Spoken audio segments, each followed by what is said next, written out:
Masya Allah mata kelar, di akhirat kabe gelar, tina pakuburan mencar, karumpul di alam masyar. Ari ngaran masyar eta, palataran anu rata, panasna poe harita, panon poe 7 rata.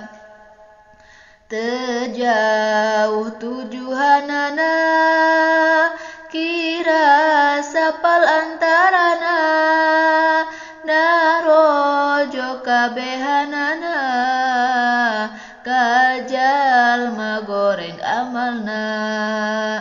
Awak urang dirangsadan, henteu boga papakean, ngan hayang ider-ideran, neangan anu nulungan.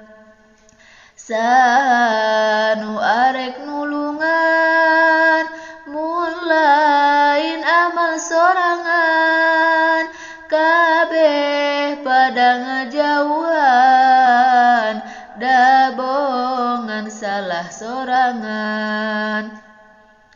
Ya Allah geuning teu nyana, kutan kieu karasana, jalma nu gede dosana, sangsara salalamina.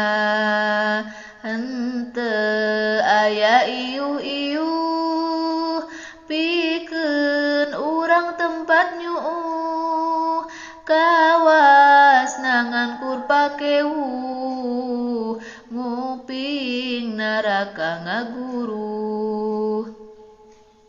Kafir munafik ngaromong, bener nabi henteu bohong, ayeuna nyata katembong, ngan urang nanu bedegong.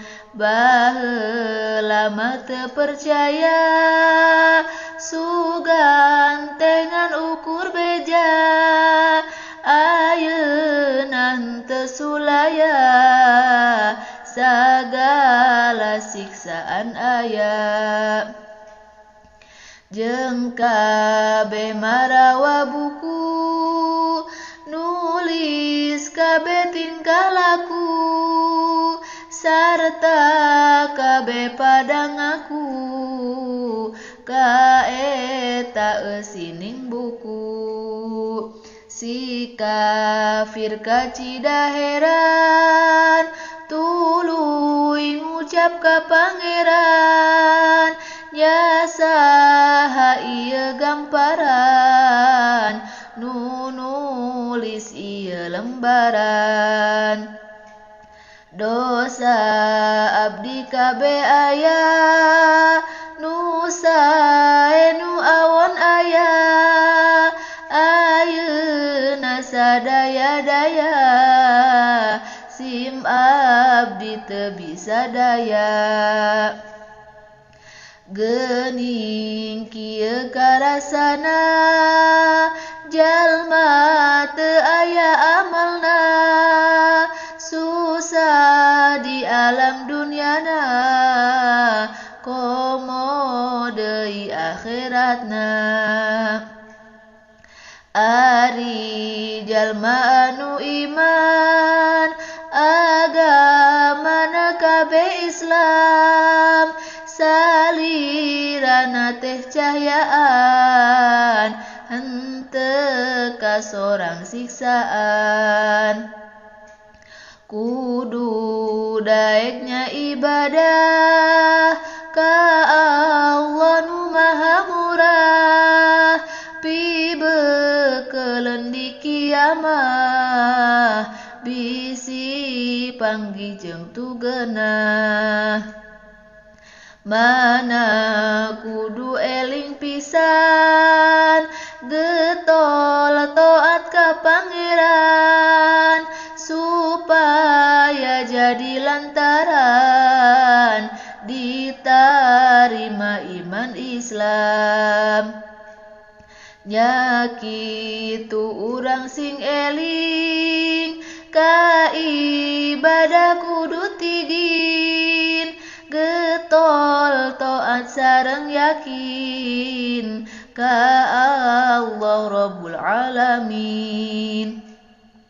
He Allah nu maha mulia, ka anjeun abdi sadaya, ibadah sakuat daya, sareng nyanggakeun pangraksa.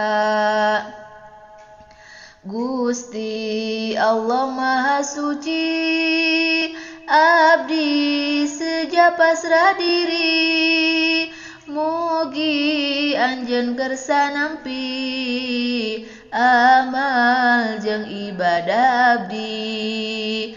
Saparantos abdi terang bade soson-sosonyaan, ka ibadah ditekanan